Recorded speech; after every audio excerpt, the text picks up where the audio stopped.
Hello everyone, welcome. We're going to be taking a look at this Kami document. So when you click the link, it's going to make you your own copy of this document. So I want you to know that you can do this work on paper and send me a picture in email and just write, that it's for the 1.7 Kami assignment. That is totally fine. If you feel comfortable and confident in Kami, great. You can do it in Kami, that's fine as well. So at the top, you can just put your name. And we're going to work through this worksheet on absolute value inequalities. So it says I can write and solve linear inequalities in one variable involving absolute value. I can graph and interpret the solution set. Absolute value is the distance away from zero, right? So it's always positive or zero. So solving an absolute value inequality is similar to solving a compound inequality because we end up with two inequalities. So our steps are first to isolate the absolute value expression. So we want to get the bars alone. And what's really important is we never distribute through into the bars, right? The bars are there, they are separate. We just want to get the bars alone, but we are not distributing. Step 2 is to rewrite the absolute value inequality to an and or an or compound inequality.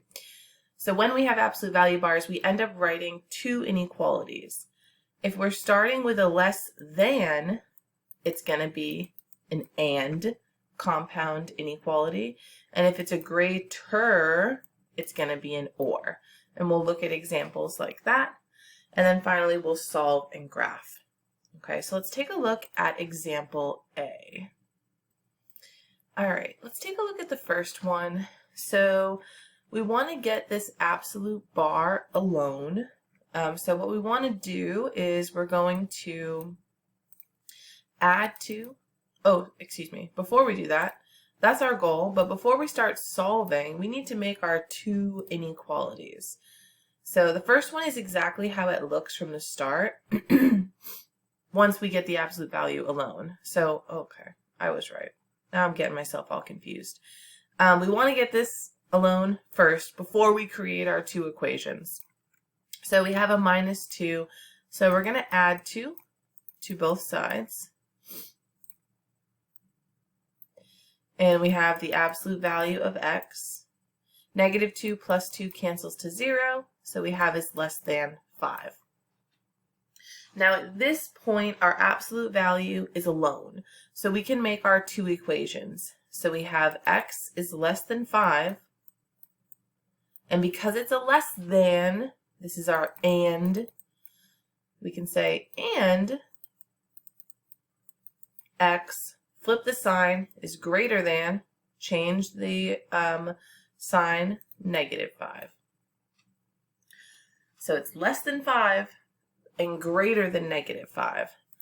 So because these are both less than, we're going to have an open circle on -5 and on 5. And it's less than 5, greater than -5. So we have this compound inequality with x between -5 and 5. Okay. Example B. When we're looking at example B, we notice that the absolute value bar is already completely isolated. So we can make our two inequalities. So we have x is greater than or equal to 3. And because this is greater, we use the word or, x is less than or equal to a -3. We flip the sign and change the sign on the other side of the inequality.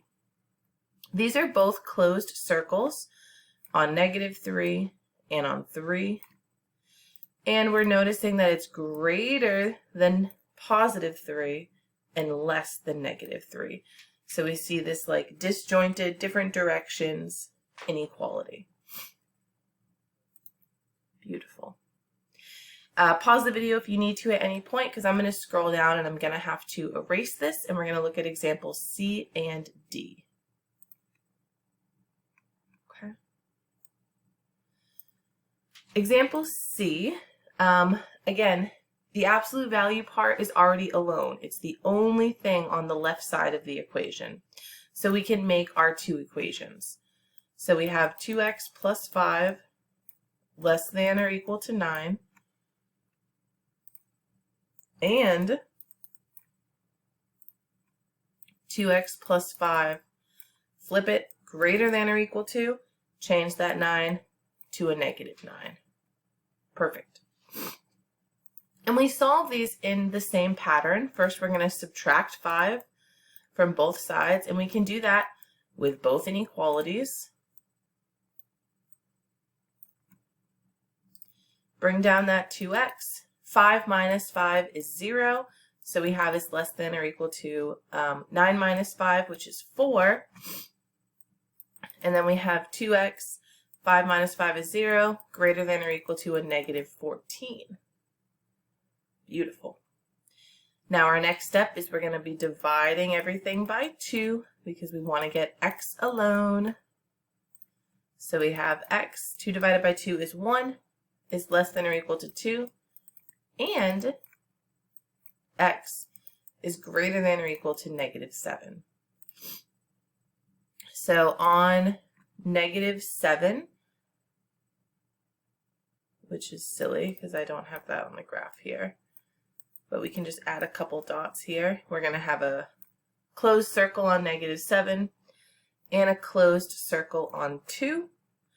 And it is between these two, right? Because we have that word and. Oops. And also it's less than 2, greater than negative 7. So we have that between inequality. Nice job, y'all. For example D, notice the absolute value is not alone yet. We have this number 3 on the outside that's being multiplied. So the opposite of multiplying is dividing. So the first thing we want to do first is divide everything by 3 so we can get those absolute value bars alone. So then we have just the absolute value of 2x minus 5 is greater than the 3 divided by 3 cancel, and 9 divided by 3 is 3. Now the absolute value is alone. So we can write our two inequalities. So we have 2x minus 5 is greater than 3, or 2x minus 5 is less than a negative 3. Flip the symbol, flip the sign. And again, we solve these the same way. So first we're just going to add 5 to both sides. Because we see that negative 5, we need to add 5 to undo. Negative 5 plus 5 cancels to 0. So we have 2x is greater than 8. And 2x is less than 2. Negative 3 plus 5 is a 2. Divide everything by 2.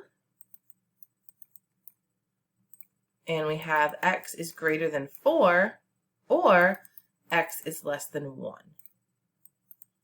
Right? The 2 divided by 2's cancel, and 8 divided by 2 got us a 4, 2 divided by 2 got us 1. So we're going to have an open circle on 4 and an open circle on 1.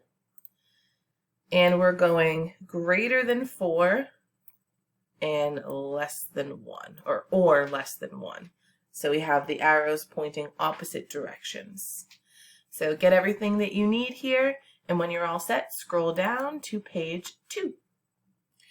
Okay, looking at page 2, we see this word problem first that says the normal temperature for the human body is 98.6.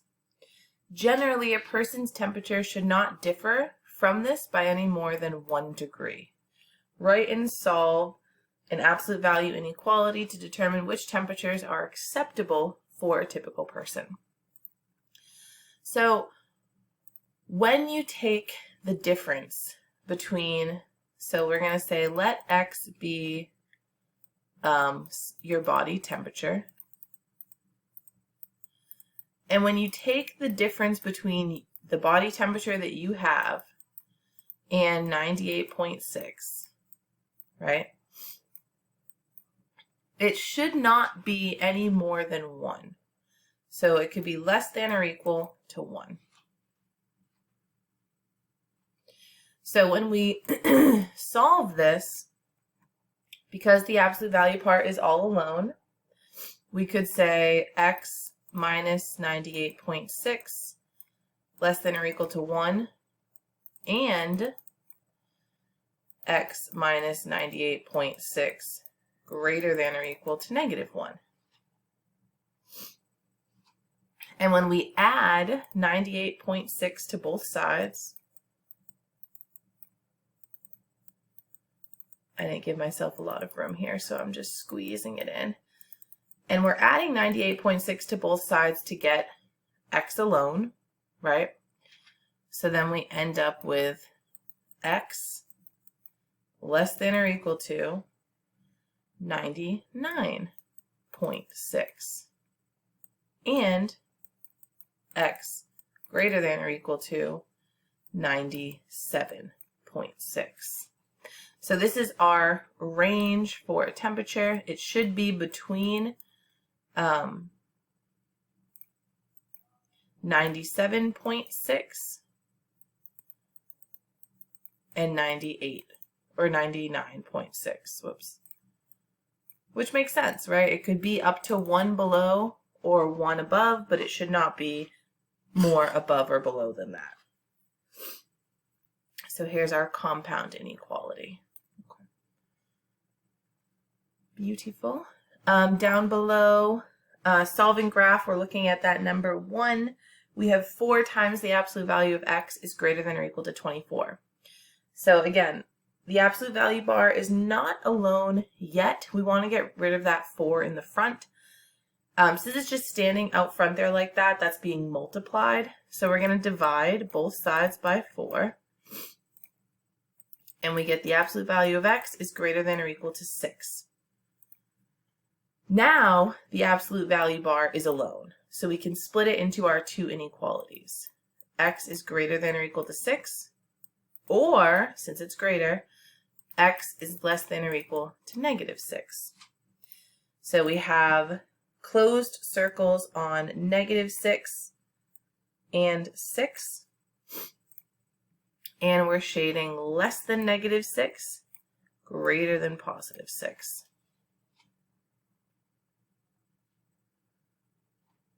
Okay. Number 2, we see this -2 on the outside that's being multiplied. So first we want to divide everything by -2. But of course, when we divide by a negative, we do have to flip that sign. So we have the absolute value of X plus 3 is going to become less than -10 divided by -2 is a 5. Now at this point, our absolute value bars are alone, so we can make our 2 inequalities. So we have X plus 3 less than 5, since it's a less than symbol, and X plus 3 is greater than a -5, right? Flip the sign, change the sign. To solve this, we're going to do the same thing to both sides of both inequalities, which is subtracting 3. And then we get X is less than 2, and X is greater than -8. And so these are less than and greater than symbols. So we're doing our open circles on -8 and on 2. And greater than -8 but less than 2 gets us this in-between area. Beautiful. I'm going to pause the video here, and I'm going to have you click the next video for part 2. Nice job, everyone. We're almost done with this assignment. Y'all are rocking it.